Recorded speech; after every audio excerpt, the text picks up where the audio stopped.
This week on Marketing Freed, I'm joined by Lenka Koppova, marketing therapist for health and well-being professionals. Lenka, welcome. Great to have you on the show.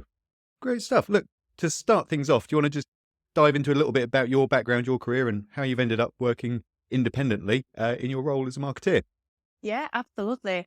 So I started freelancing, I think 10 years ago after few, I would say unsuccessful attempts to fit in the company culture in marketing agencies. This didn't seem to be my thing. So I started freelancing. Back then I started doing the typical social media management, hands-on, lots of clients, content creation. And over time, my role, my responsibilities, my business has evolved to do more strategic roles, to do more strategy, get involved with branding, tone of voice, planning, all sorts of digital marketing tactics. And in the past couple of years, because there's a pandemic, I would say due to my personal journey and my personal interest that I've really refreshed going into psychology and going into neuroscience and really dive deep into my health and well-being, I realized that I love working with coaches and other health and well-being professionals. Mostly because I just get to talk about health and well-being in the marketing. It's kind of like what I talk about, the things that I'm passionate about. And I speak their language, like I understand enough. So I'm almost like I'm not a qualified health coach, but I know enough to really have a relevant conversations with them. So I ended up kind of rebranding and using the phrase marketing therapist because it sounded unique. And for me, I am creating a safe space. I'm bringing in some of the therapy and coaching and health and well-being aspects into working on marketing. Marketing can be scary, can be overwhelming. There's lots of fear and anxiety. And I wanted to make sure that my clients really feel that they're in safe hands, that everything is okay. There will be no judgment, no pressure. And that at the end of the day, they're going to learn how to have fun with marketing. So then they can get visible in front of the right people and build thriving businesses. Ultimately, what I really want to help people with. Yeah, brilliant. Well, look, thank you for that introduction. There's a couple of things I want to pick up on. One about marketing being quite scary, and I suppose as marketeers, we often forget that it's kind of what we do. We live and breathe it every day.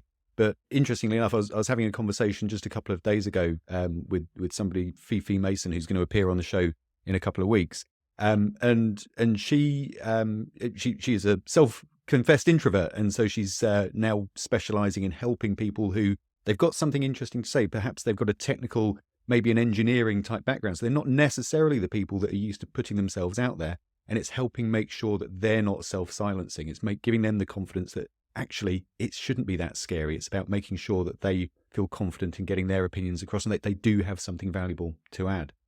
Something else you mentioned was you'd previously worked at a few different agencies, but it never never really stuck. Do you want to just maybe elaborate on why that might be and why you've chosen to work independently?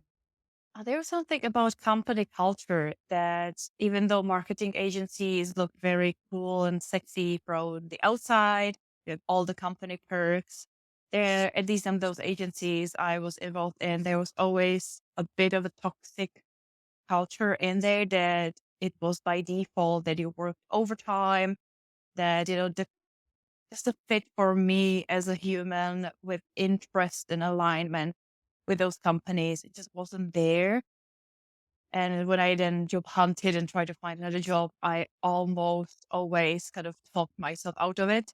That it just felt like this kind of a restriction. For me, I work in social media marketing, which means I can work anywhere, anytime. And yet being in marketing agency where I have to go to the office, I don't have any flexibility. My line manager sitting next to me tells me, don't talk to me, just Skype me or message me. I'm like, I have to be in the office, but I cannot talk to you in person. You spend most of your time within your working hours, like scrolling Tinder or go shopping on I don't know where. And then you're spending hour or two overtime. And because I'm clocking just in time, because I do my work head down, then you see me as not good enough. And it's the thing, I was fired. Like from the last agency job I had, I was fired because I wasn't good enough based on it. Yeah, wow. It's something I hear quite a lot about toxic cultures at agencies. I'm sure there are ones where the culture is absolutely fantastic and people are thriving in their working lives and their careers. But my only experience echoes what you've described. So one of my very first jobs after leaving university was for a smallish marketing agency. It was probably about 20 employees at the time. They specialized in actually quite large tech companies. But everything that you've described about a sort of presenteeism culture and it being really quite toxic, it completely echo everything you've said. So at the time, and look, I fully accept I was very, very junior at the time, and this is going back, so allow for a bit of inflation. But I was being paid a pittance. It was about 17,000 a year. I was being charged out at hundreds and hundreds of pounds per day and seeing a tiny fraction of that. But the culture there was like, all right, you if you're not there at 8 o'clock, I know that the contract says workday starts at 9, but really you've got to be there at 8. And by the way, the expectation was you were kind of there till about 7. No one ever took lunch. And if you were the first person to leave, your punishment was you're the person that has to go around collecting all the plates and mugs and everything and do the washing up for everyone because clearly you've not got enough on. Oh, it was horrible. And to be honest, I only lasted about 6 months there. But I also think it's not always the best way. In fact, it's very rarely the best way for people to engage with a marketing third party is going through the agency route because they're a business ultimately, and they're trying to make money out of the resources that they have, the resources being the people. So my example of me being paid a pittance, but being charged out at hundreds and hundreds of pounds, it kind of makes sense from the agency's perspective, doesn't it? Because they've got to make a profit on me, but I didn't know my backside from my elbow at the time. So the client wasn't getting a great service either. But enough about my rant against agencies. Lenka, when we spoke before, we sort of settled on the topic of you're going to explain the benefits and talk about why newsletters are so good for businesses to be to be using as part of their marketing mix. It'd be great. I know everyone on the podcast is going to understand what an email newsletter is, but perhaps you could just describe or talk about a bit of the benefits and why you feel so strongly that they're such a great tool for marketing. So I want to start with a bit of a context.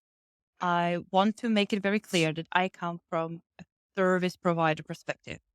There are different approaches that a service provider to a product-based business. That doesn't necessarily mean if you're B2B, B2C, that it's okay. But when you're providing a service, you will run the business differently than if you run product-based company. So that's one thing that it will be more relevant to service provider. Another little background and kind of an overview is just explain what we mean when we say newsletters. It often is mixed up and misunderstood. Newsletters come under email marketing. Email marketing is this umbrella, and often we associate email marketing with newsletters. But newsletters are just one subset of email marketing. Email marketing is a digital marketing strategy. Within email marketing, we can have purchase emails, we can have sales emails, promotional emails, information bulletins, abandoned cart, lots of different kind of email campaigns, onboarding campaigns, welcome campaigns. But newsletters are a special type of emails that is regular. They can be daily, weekly, monthly, quarterly, but there is some sort of a regularity to it. And they are designed to sit more in the middle part of our funnel, in the middle part of our customer journey, to take people from awareness on social media to the consideration stage, to education, entertainment, building relationship. It's designed to nourish our audience with information. Because then, yes, we can include some promotions in there and we can include some information about our services. But by default, to me, newsletter is about nourishment, about strengthening the relationship.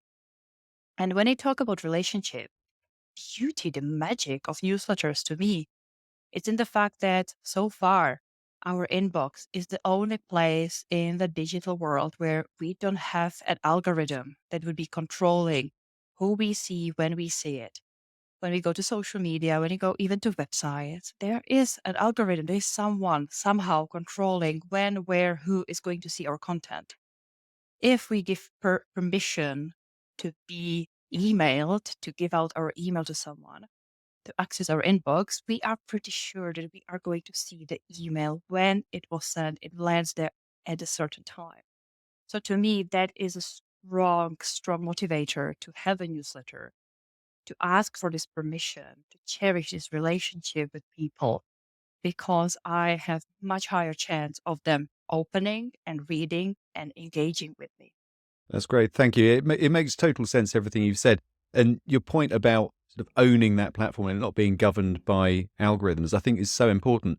The other day, I was having a conversation with who's the head of marketing for it's an association for the medical industry. So they provide accreditation and training for biomedical scientists. And in the depths of the COVID pandemic, they were banned from using Twitter. Their account was blocked because they mentioned COVID in there. And they absolutely had something important to be saying. They were well qualified. It wasn't spammy. They weren't selling snake oil or anything, but they were blocked, and they good luck trying to get hold of customer service and unblock your account. And it took them, I think they said it was about 6 months before they were allowed to start using it again. And if they don't have their own email contact list that they're able to communicate with, they're kind of lost. I think it was also really important about you talking about where it fits in that customer relationship as well. It'd be great to understand from you about how people should go around planning their newsletter with that in mind. Yeah, so I totally agree. We always say in marketing, don't build your house on a rented land. And social media is the rented land with hacks and bots and spam everywhere. It's just so unpredictable. Like you never know when and why, usually for no good reason whatsoever, you can lose access to your Instagram with thousands of followers. So it is a safety net for the business is a very important business asset to have your own mailing list that you own. Where newsletters fit on the customer journey for me, it's in the middle of the funnel. So usually you would use something like social media for the awareness piece to get more visible, to put yourself, your brand, your message in front of your ideal customers. You would be on all sorts of platforms. Or you would use tools like blogs on your website through SEO, through influencer marketing, or YouTube, or video, or podcast, where you are trying to reach as many people as possible to get the message out there.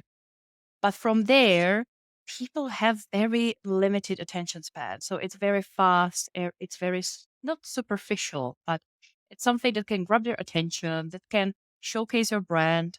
But you often don't have the time and space and attention to bring it in, to really go deep. In blog posts, yes, you can.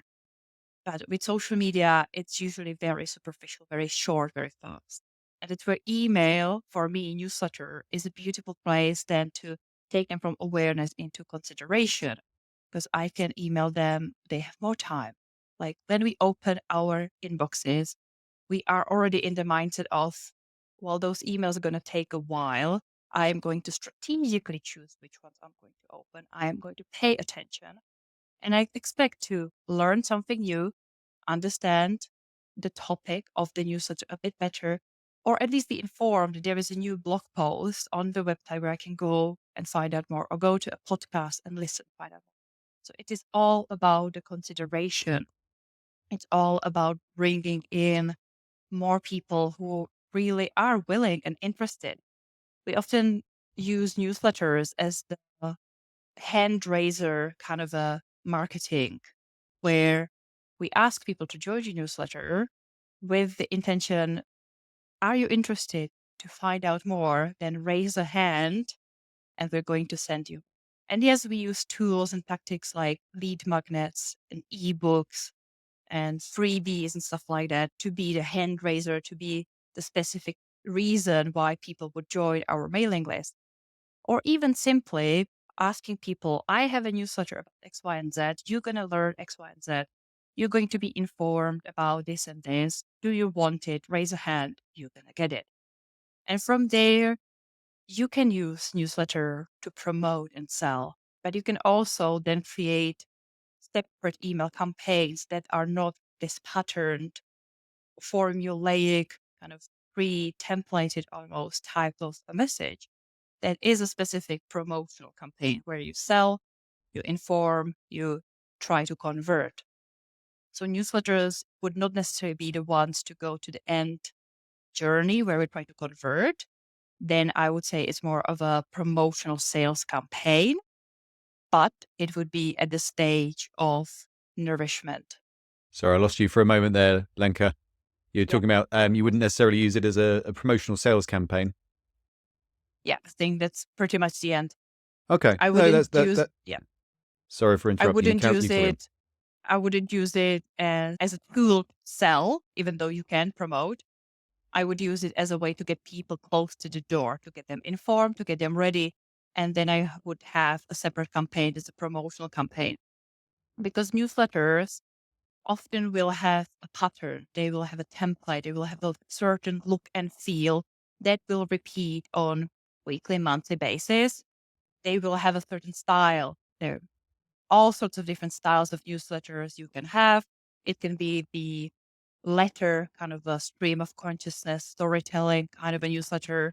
It can be more curated, either from your own resources or even third party resources. So you pull in news and tips and tricks. It could be almost like a case study where you really take it as a blog post case study and you educate people and you give them really all the bits and bobs and things that they need to learn. It's up to you. You can mix and match. You can have different, let's say, templates and different parts of the newsletter. We would look at 10 different modules, and then we would have a modular newsletter. And each month or each time we send a newsletter, we would look at all the 10 modules we have and we say, well, these 3 are forever the cornerstones, but these 7 we can mix and match. Do we have an event? Do we have a promotion? Do we have a podcast? Is there something kind of ad hoc that we would add in? Do we have a quote? Do we have a testimonial? We can mix and match, and we can design our own kind of modules, themes. And then as we go, we can mix and match. But on an overall basis, a newsletter will always have some recognition of similarity. Yeah, that's really interesting. Thank you. And just want to go back to a couple of points you mentioned. Something you said that newsletters are especially good for is building that ongoing relationship. So it's not a direct sales tactic necessarily. And I've seen in the past where you might promote whatever it is, an event, a newsletter, an event or a webinar or some kind of call to action in a newsletter. And even though it might be going out to the same list of people, actually the number of people taking any action, the number of people clicking through and subscribing to that or registering for the event is much, much reduced compared to a soulless email campaign. But it's still, I think, valuable just to raise awareness that these things are going on.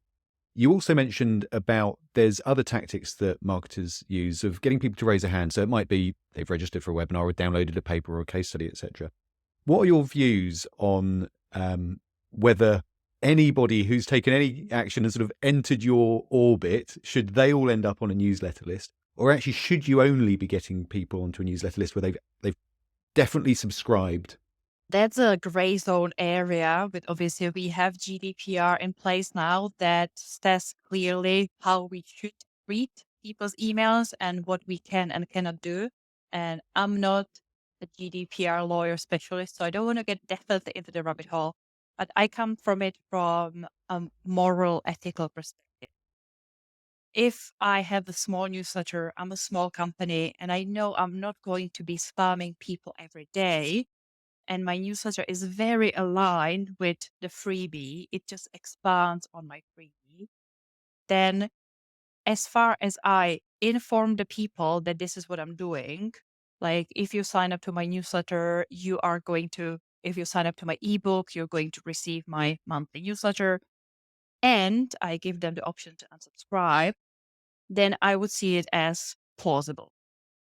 I would prefer for people to grow their newsletter by just promoting a newsletter and have a newsletter so strong and so distinctive and so meaningful that people want to be on the newsletter with no hook needed. But sometimes newsletter is an afterthought. Sometimes newsletter is, oh, I have to have a newsletter, so I'm going to have a newsletter.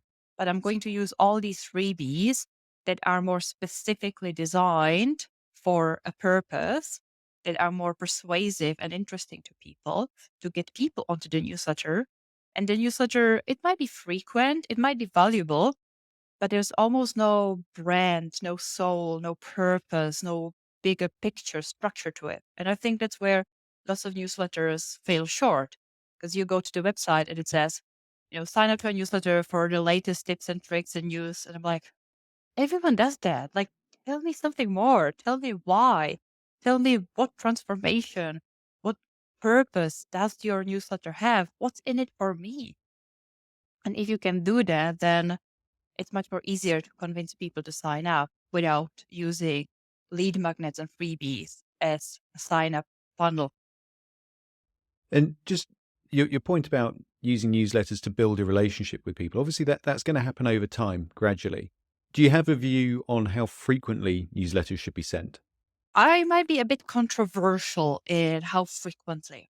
I would say as frequently as you can send something of a value. That's very vague, I know. I would say, depending on the size of your company, the size of your content machine, everything. But it comes down, if you're talking about building quality relationships, then I'd rather you send fewer newsletters and only send them when you have something meaningful to say, because that will resonate with people more. But at the same time, I know that it comes down to practice. It comes down to putting in the reps, showing up regularly and testing and experimenting and showing up and building the awareness. So I would say for everyone, you need to find your own sweet spot. Obviously, the more frequently you send your newsletter, if it's weekly, the more opportunities you then have to sell. So we would often recommend, if you're sending a weekly newsletter, you also are almost like buying a virtual credit to be able to then send more sales promotional emails.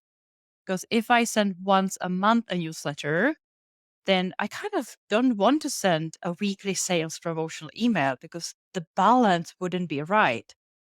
But if I send a weekly valuable newsletter, then I can, on a weekly, fortnightly basis, send a direct sales email. And it will be different if you have a short term campaign. If there is a short term launch or promotional campaign, you can increase the frequency of your sales emails. But on an ongoing basis, we're looking for a sweet spot between newsletter, which is, as you said, more about the nourishment, and the conversion rate is not going to be there as much. There may be a little, but not as much. And then accompanied with a promotional sales email. So then it comes down to what's your capacity, what you can create to provide value and have something of a high quality. But also, if you want to sell as a next to it, to have a sales campaigns running simultaneously, you need to balance the frequency of both. Yeah, it's a difficult balance, isn't it? And I've certainly been more than once in situations where the company I'm working for ends up sending a newsletter on a whatever it is, a monthly or maybe even a weekly basis. And you put that schedule in place and you stick to it, because you know full well that if you don't, it will never get done. I suppose the reason we ended up in that position is it's actually a result of not really having anything valuable to say and scrabbling around to try and find things that we are sort of plausible enough that it's sort of semi newsworthy, but actually it's not. It's really self serving. It's trying to increase sales. It's it's not news at all, but it's promoting something that only serves us and not necessarily our customers. And I suppose that's the ultimate the ultimate problem with the situation we got into.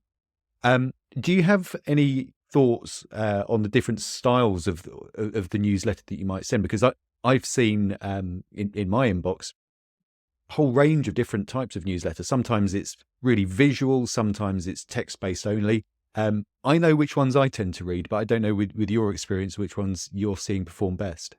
It again, the easy answer is it depends.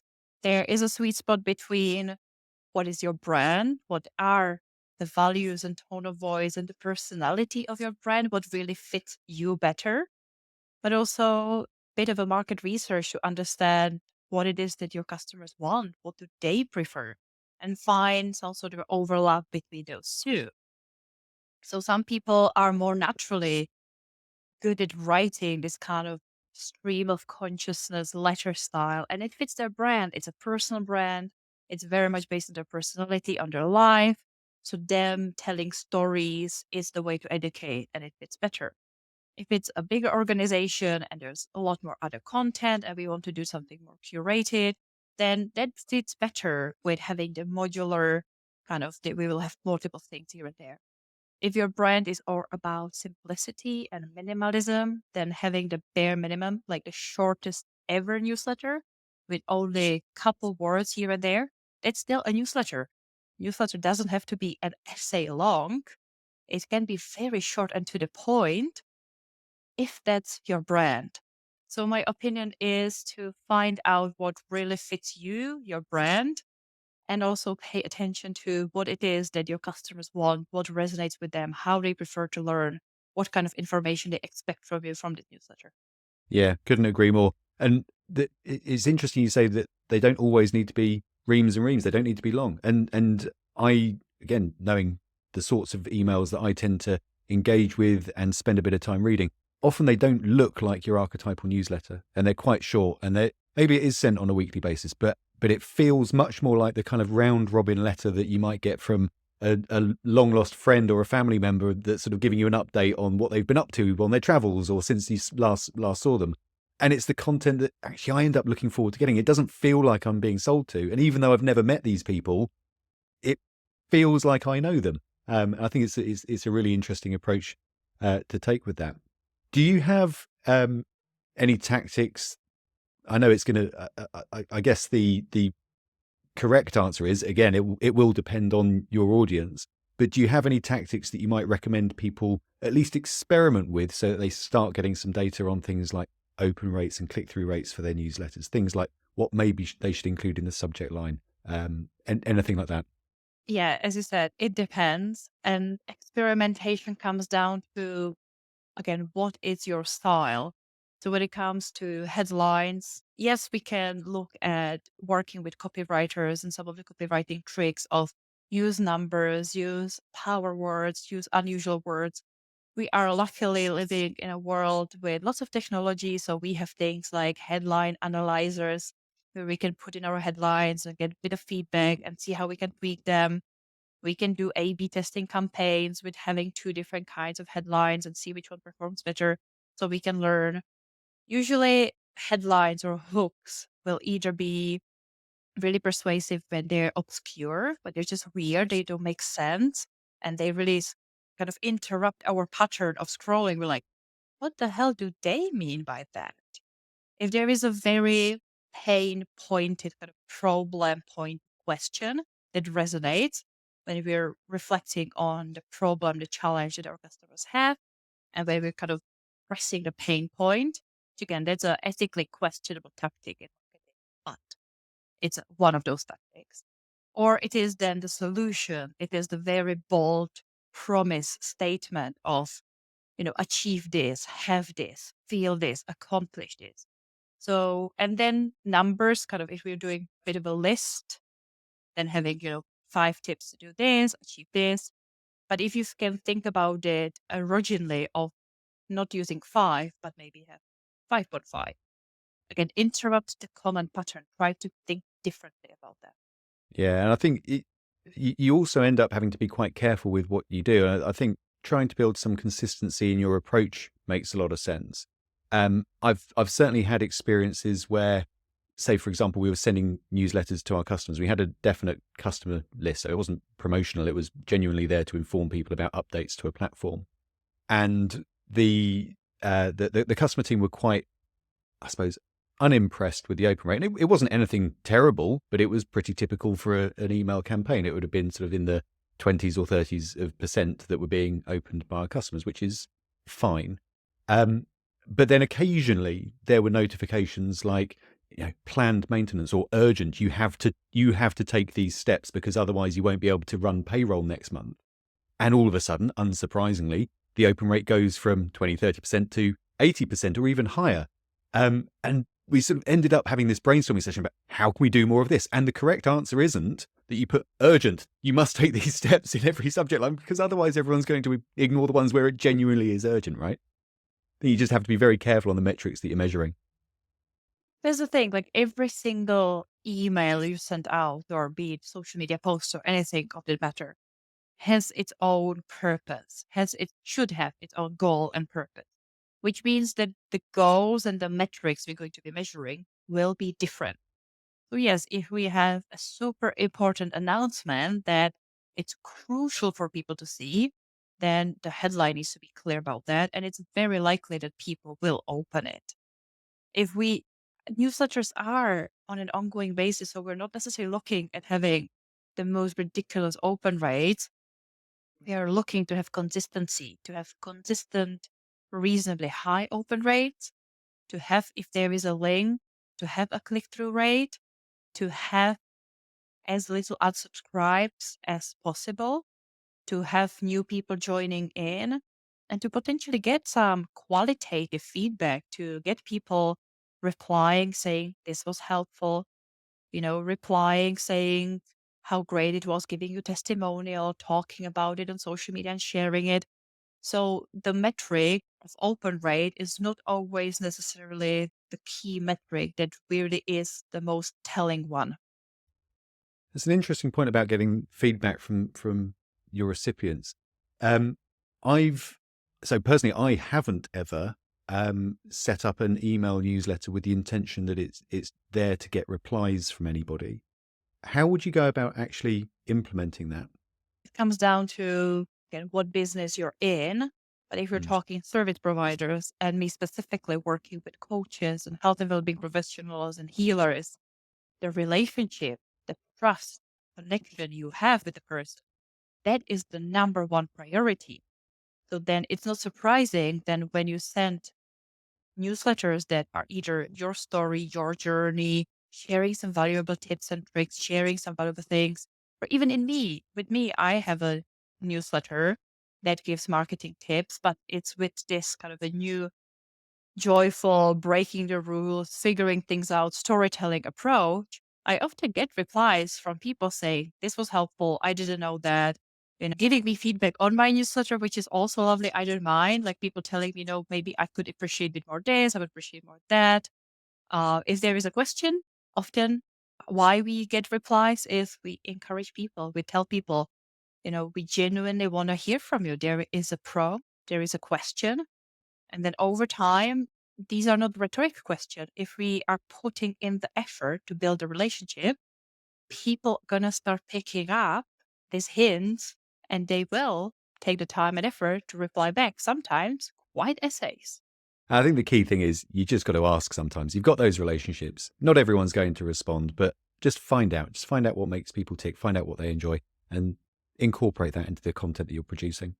Lenka, I'm going to put you on the spot a little bit because this didn't come up in our pre-interview, but recently Google and Yahoo have announced and even introduced some measures to protect people's inboxes from receiving spam. Are there any tips and tricks that you would recommend people are taking now to make sure that their emails are not flagged and falling foul of these measures?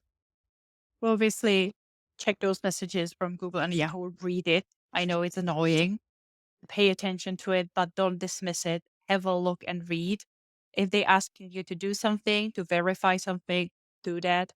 But on a more human level, just be a decent human being that comes forward with, again, morals and standards of trying to be helpful. Don't buy lists. Don't send too many emails. Don't spam people. Don't overwhelm people. Don't use any, nasty third party apps that would hack stuff. When you use AI, use it again ethically and reasonably. And I think if you do that, you should be safe. I love it. What a point to end on. Be a decent human being. I think, yeah, if everybody was to do that, we would all go a long way. Before we go, Lenka, I'm asking everybody for one marketing book recommendation that you would like everybody to read and why that's impacted your life. My favorite marketing book is Building a Story Brand by Donald Miller, which is all about clarifying message so customers listen. It takes you through the story brand framework, which helps you to tell a story of your brand. Take your customers as the heroes on the journey of overcoming obstacles and finding success and becoming this new version. And there are some great tips on how to implement it on your website, on your newsletter, and across messaging. So I would highly recommend building a story brand. Anyone. It's easy to read, very practical, beautiful marketing book. Super stuff. Thank you very much. Lenka, how can people find you online? How can they connect with you? So given that I have a quite unusual name that's not that common, if people search for Lenka Koppova, double T, then quite likely that they're going to find me. They can find me on LinkedIn. They can find my website, www.lenkakoppova.com, or they can go and find my newsletter called Marketing Joy, which is where I kind of take them on a journey of finding more fun in marketing, figuring out your way of doing marketing, and learning some of those rules and shoots that are common in marketing and just having fun with it. Perfect. Thank you very much. Lenka, look, I've absolutely loved this conversation. I've learned a ton from it. I have to confess, I don't have a newsletter. It's one of these situations where it's the cobbler's children have no shoes. I know that I need to get around to doing it because I'm so reliant on my own network and using LinkedIn at the moment. So it's definitely something that I'm going to pledge to get around to doing this year. But Lenka, great to see you. And thank you so much for taking part. Thanks for having me. Lovely to be here. Bye, everyone.